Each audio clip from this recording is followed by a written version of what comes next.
All right, welcome in to another episode of the Fantasy Engineers. Today we've actually got a little game that we're gonna play. It's gonna be me kind of versus Toon. Is it me versus you, or is it just we're It's just kind of collaborative. contemplating, aren't Yeah, we? just collaborative Yeah, just collaborative. Maybe it always ends up being me versus you, anyways. competition. So, but Yeah. yeah. So we've got some players who we have grouped based off of how they're performing currently, their points per game. These are all guys within just a couple points of each other, and we kind of want to have a guess of, we want to have arguments of who would you rather have the rest of the season.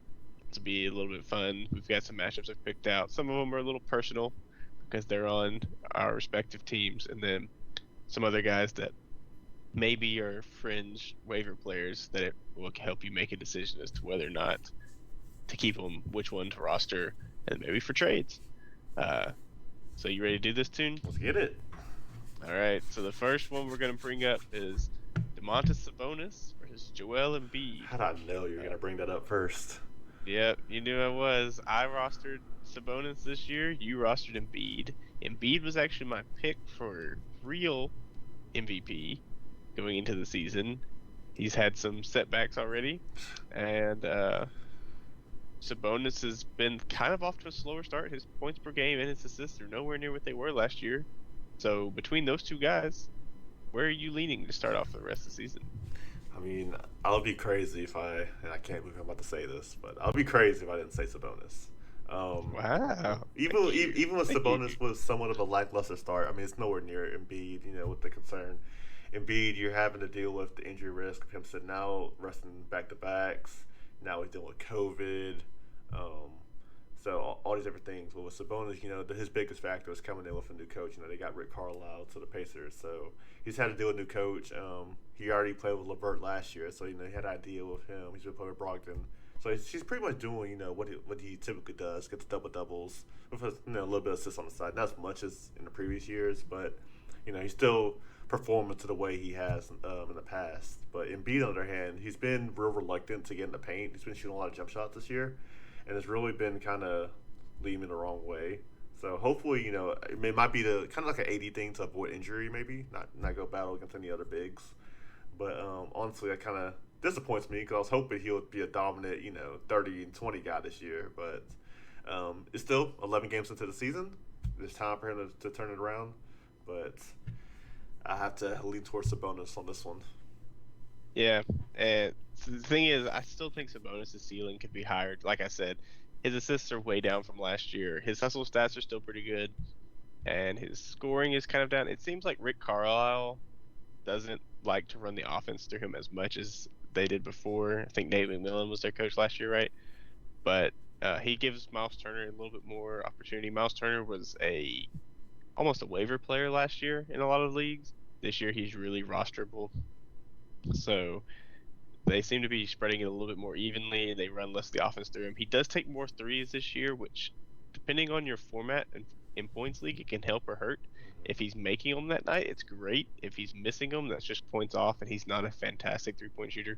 But I Mm-hmm. like him long term because he doesn't seem to be potential for getting rested just randomly like Embiid does. And you know, we'll see. If Embiid becomes more aggressive or not. Yep. All right, that's one. I think we both went Sabonis on that one, so both of us picked Sabonis over Embiid. So, maybe you And shuffle some trades there. this to clarify, this is I guess we'll kind of discuss current versus I guess rest of the season rankings on Hmm. how we see the rest of the season as well. Yeah, and I wouldn't blame anybody for wanting Embiid for the rest of the season, But yeah, but at least right now, Sabonis I think is the better player, and in trade value, I have Sabonis higher. for sure. All right, so I'm gonna go a little bold here. Our next head-to-head is Miles Bridges versus Tobias Harris. Tobias Harris is kind of like the more well-known guy. Miles Bridges is the young gun who seems to be off to a hot start. We even had him on our sell high. I'm actually gonna go Miles Bridges for the Oh, rest of season, okay. and the reason I'm doing that is because he's on a young team, and LaMelo Ball loves to throw him lobs. They seem to be featuring him a lot more on the offensive side of the ball. His defensive stats have been great, and I love the energy of the Hornets team. They seem to be really focusing on their key players, and it seems like this is finally the year he's going to bust through. Last year they were talking about potentially trading. As a Grizzlies fan, we heard offseason rumors that the Grizzlies were trying to trade for Miles Bridges and the Hornets were taking serious offers. And it seems like they made the right decision to not, because they probably would have sold him too low. And he's just balling out. Tobias Harris is a great player. He's out with COVID right now. But, I just, with the uncertainty, if Dame Lillard comes over, I don't know how much of the scoring that takes away from Tobias Harris. There's no telling where Ben Simmons goes. So I really like Miles Bridges rest of the season. Okay. I'll have to go the opposite of that. I still lean highly towards the sell high on Miles Bridges. I don't think that's sustainable. I mean, not to say he's not a good player. He's a great player. He's in the NBA, great player. But what he's doing is just, averaging 28 and 8 rebounds. It's not sustainable. Prove me wrong. Prove me wrong, Miles Bridges. If that's possible, show me. I promise I will take it back at the end of the season if you do that. But I do not think that's sustainable. They haven't had Terry Rozier a lot this season. He's starting to come back and make an impact, take some of that usage away. Kelly Oubre is starting to come out his shell and show. LaMelo, at the end of the day, it's still LaMelo's team. So LaMelo gets hot throughout the season. That's the usage that's going to LaMelo.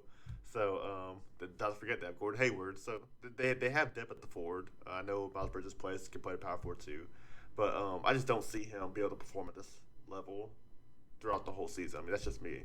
Tobias, on the other hand, I feel like Tobias is at he's at a baseline right now. He's not doing great. Your mic went out for a second there. Oh, can you hear me? Yeah. All right. Start over with your Gordon Hayward, I think is where I lost you. Oh yeah. So yeah, Gordon Hayward, like I said, they have many forwards on the Hornets. So and I know Miles Bridges can play the power forward, but like I said, they have depth. So it'll be interesting to see. But I do not think he can sustain that for the rest of the season. Tobias Harris on the other side, he's at the baseline right now. He's not playing great. He's still a solid player. I don't see Ben Simmons returning to the Sixers this season. I don't see him playing another game for the Sixers. Just doesn't seem feasible to me. So I see Tobias being the second option. Unless they go and get a Dame Lillard or a superstar like that. Anyone else I think they bring in like a Karis LeVert, Jaylen Brown. I still see Tobias being that second option. He's with the team, a company with him. I see him being the second option. So I think he can easily. He's a high rebound, high scoring guy. I think he can easily outperform Miles Bridges for the rest of the season. That's my take. Yeah, I see how you could be led astray by things like that. So, we'll find out. Maybe the listeners will keep score here. Like I said, this ends up being a competition anyways. Maybe they'll end up keeping score of who's right and who's wrong at the end of the season. Oh, I'll be right. But it's all for fun. So the next one, we want to go with a couple big men. Jarrett Allen versus Deandre Ayton. Ooh. And Jarrett Allen had a strong stretch to begin last season. Ayton, though, was last year a second-round pick. This year, I think a third-round pick in our league, if I remember right. So Ayton struggled. Jarrett Allen's hot. Who are you taking the rest of the season? So I'm kind of biased. I picked up Jarrett Allen off waivers last year, and he did extremely well for me before I traded him. For somebody. I love Jarrett Allen. He's absolutely balling right now. Double monster. But honestly, for the rest of the season, I have to lean towards Ayton. He started off with a slow start, but Ayton with the whole extension talk and him not being able to get that extension, I just think he comes with that chip on his shoulder, and he comes to show the Suns that he is that player. He's a player they need. If he plays like how he played going into the playoffs, I think he can easily outperform Jarrett Allen. Jarrett Allen's been off to a really hot start, similar to Miles Bridges. Something I don't think might be as sustainable. I think the rebounds can definitely stay, but his scoring will probably go down. So I'll definitely have to lean towards Ayton. I was so torn on this one because this year I did draft Jarrett Allen, so I had him here. But for many of the reasons you said, I think I'm going DeAndre Ayton as well. But I'm not going to say by much. I'm going to say they probably should have been taken around the same round. But Ayton, true, it's not fair to call Ayton a bust yet because he's had so much trouble staying on the court. He's not super consistent right now. Now, this was a team that showed last year that with Chris Paul and Devin Booker, they focused less of the offense on Ayton. He's still an incredible talent, but it's just like the opportunity wasn't as there. We kind of thought that Chris Paul, would really hook Ayton up with all his assists, and it worked sometimes. Like there was a few games where he was just a monster. He would explode. And then there was just the thing that drives me nuts is his defensive stats. If they were better and more consistent, he would probably be a star big man. But he's just not that. No one's really afraid of going into the paint against him. Now, I still think though that with that contract extension and with his pedigree, like he still has a chance to be the better player. So maybe right now he's a buy low that you can go grab. If you have Jared Allen or someone, I would not offer a lot more over that. And if the guy for Ayton is asking a ton, maybe you can buy Jared Allen before the owner starts to believe that Jared Allen's doing this for the rest of the season. Call from But Morgan Hood. Heart. Kissing face. I apologize about that. She's called me on her It's Morgan Alexa. Hood. Heart. Alexa, Kissing face. stop. Okay, alright. Sorry guys, I apologize for the... Oh my gosh, I was wondering what in the world that was. I've never heard that before. So thank you for that. Gosh. So yeah. Oh man. But yeah, Alright. now that the distraction's out the way, I definitely agree. My biggest thing about Ayton is, and this has been him in the past too, two things. Rebounding, that I didn't mention rebounding. He should easily be able to average a double-double each every game. There should be no question about it. You're that tall, that young, have that much vertical. You should be able to get at least 10 rebounds a game. Then second, his shot attempts. A lot of games he only goes around shooting 6-7 shots a game, and I feel like that's not, and that might be a Suns stat. I know they have a lot of mouths that have to feed on the Suns, but if he can get those shot attempts up to 12, 13 shots a game, oh my gosh, I think he could be a monster. But All right, so we're gonna go. Our next matchup is gonna be a matchup of rookies. We got Scotty Barnes here and Evan Mobley. Both are off to pretty good starts. Both are seeing plenty of minutes. Scotty Barnes even gets a shout out from KD. So which one here? I'm not sure. This one was tough for me. I think for rest of season, I'm going Scotty Barnes here. And really? I know Mobley's getting a ridiculous amount of minutes right now. He's playing great. But there's a lot of front court players out for the Cavs right now. And the more people that come back, the more logjam there is. And I don't trust the Cavs front office to handle that correctly. But I think there's a chance we see Pascal Siakam shipped out, maybe some other guys shipped out, maybe even Boucher. And they just give Scotty Barnes the reins and let him go. He showed a lot of defensive potential, a lot of rebounding potential. So the more offensive opportunities that he gets, I think is better. I really understand Mobley's minutes, but I really like the chance for Scotty Barnes at the end of the season to have more of the offense focused on him. I mean, it's definitely a tough decision, but I was leaning towards Mobley, and for the exact same reasons you mentioned. You talked about Siakam and Boucher getting shipped out. I can see marketing. I can see potentially Jared Allen. Some of those front court. Definitely Kevin Love has the capability, but I don't think they can ship him out, unfortunately. Just so expensive, yeah. Yeah, but I can see the same thing, them shipping out some of the Cavs players and giving Mobley that free reign at the 4 position. I mean, right now, it seems like he's already beating everyone out. I mean, he's playing 30 minutes a night. So, I mean, he seems like he's there. My biggest thing about Scotty Barnes is now that Siakam's back. I mean, tonight's their second game was Siakam, I believe, their second? I think they play Monday. Yeah. So, I'm looking at Scotty as he started with him. I see the rebounds going down. He was getting 11, 12 rebounds a game with Siakam out, but now that Siakam's back, how that affects the front court depth, whether it puts Siakam at the center, whether it puts Scotty Barnes center, I'm not sure, but I think for Scotty, there's just a lot of mouths to feed. If he can keep the defensive stats up, I can make the argument that he can beat out Mobley. But as far as from an offensive game, I think Mobley has him. I love Mobley's offensive game, but yeah, we'll see. That's gonna both those guys with all rookies. It ends up being a long game of just kind of what does the team decide to do. If they decide to rest their young guys at the end, which I think is a terrible decision personally, that can affect one of them. But we'll see. All right, so we're gonna go from rookies to superstars in a match of KD versus PG. Gosh. PG's got the team to himself pretty much while Kawhi's out. KD has no Kyrie. James Harden's finally starting to figure it out a little bit.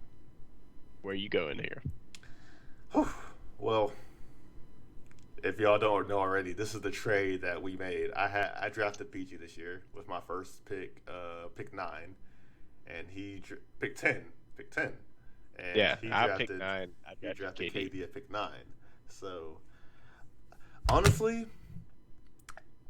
I lean towards Paul George. Even though I did make that trade, I lean towards Paul George mainly because, like I said, he has the team to himself. Um, I feel like Paul George has a chip on his shoulder. We all hear way off P, the playoff P jokes, all these different things, airball P, all of that. He hears that. I think he wants to come back this year, and he's doing it. He wants to show the league that he's still MVP form, that he can be a potential MVP candidate. So I think he has the potential to show out the rest of the season without no limitations. I think not to say Durant won't get his own every night. I mean, he's gonna get his shots, but the potential of them blowing out teams every night with him and James, once James Harden starts clicking, just like it might be nights where KD only needs to play 3 quarters, give you 30 points, 2 rebounds, 2 assists. Where PG might be in a close game, give you 30 points, 9 rebounds, 8 assists. So I definitely like PG for the rest of the season.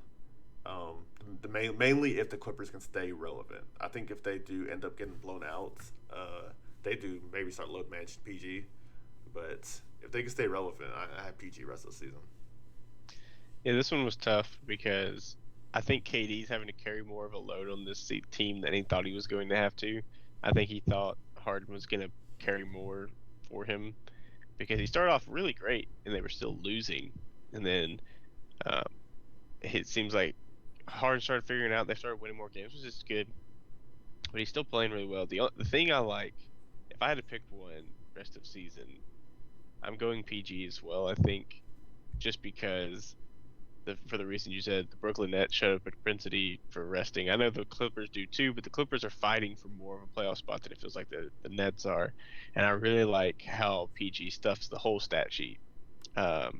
Whereas KD is an elite scorer. So any night where he's hitting, 11 of 12 shots, he's gonna be a solid fantasy player because you're not losing any points. He's making all the shots, and he's a very good rebounder. He even gets in about a block a game because of how tall he is.